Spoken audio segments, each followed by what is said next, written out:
नमस्कार, news super Bharat में आप सभी का स्वागत है। न्यूज़ सुपर भारत आपके लिए लेकर आया है एक ऐसा शो जिसमें हम आपको बता रहे हैं भारत के अनमोल रत्नों की दास्तां। भारत के अनमोल रत्न की इस कड़ी में आज हम बात करेंगे रविशंकर के बारे में। रविशंकर एक सितार वादक और संगीतज्ञ थे।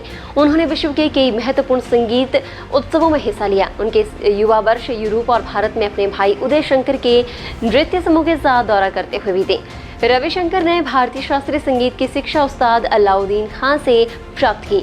अपने भाई उदय शंकर के नृत्य दल के साथ भारत और भारत से बाहर समय गुजारने वाले रविशंकर ने 1938 से 1944 तक सितार का अध्ययन किया और फिर स्वतंत्र तौर से काम करने लगे। बाद में उनका विवाह भी उस्ताद अलाउद्दीन खान की बेटी अन्नपूर्णा से हुआ। इस दौरान उन्होंने सत्यजीत रे की फिल्मों में संगीत दिया।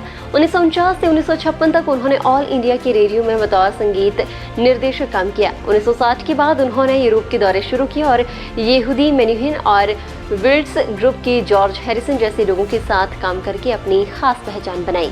उनकी बेटी अनुष्का शंकर सितार साथ वादक हैं, तो दूसरी बेटी नोराह जोन्स भी शीर्षक गायिकाओं में शुमार की जाती हैं। उन्हें 1999 में भारत रत्न से सम्मानित किया गया। रविशंकर को कला के क्षेत्र में भारत सरकार द्वारा सन 2009 में पद्म भूषण से सम्मानित किया गया था। भारतीय संगीत को दुनिया भर में सम्मान दिलाने वाले भारत रत्न और पद्म विभूषण से नवाजे गए पंडित रविशंकर को 5 बार ग्रैमी पुरस्कार से नवाजा गया था। उन्होंने भारतीय और पाश्चात्य संगीत के संलयन में भी बड़ी भूमिका निभाई। 1986 में राज्यसभा के मानद सदस्य चुनकर भी उन्हें सम्मानित किया गया। 1986 से 1992 तक राज्यसभा के वे सदस्य रहे। सितार वादक पंडित रविशंकर भारत के उन गिने चुने संगीतज्ञों में से थे जो पश्चिम में भी लोकप्रिय रहे। रविशंकर अनेक दशकों से अपनी प्रतिभा दर्शाते रहे।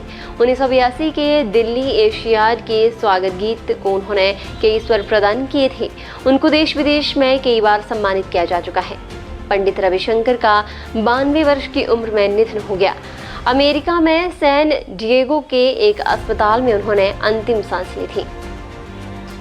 फिलहाल के लिए बस इतना ही। अगले रविवार सुबह 8 बजे इसी तरह से आपको जानकारी देंगे भारत के किसी अन्य अनमोल रत्न के बारे में। धन्यवाद।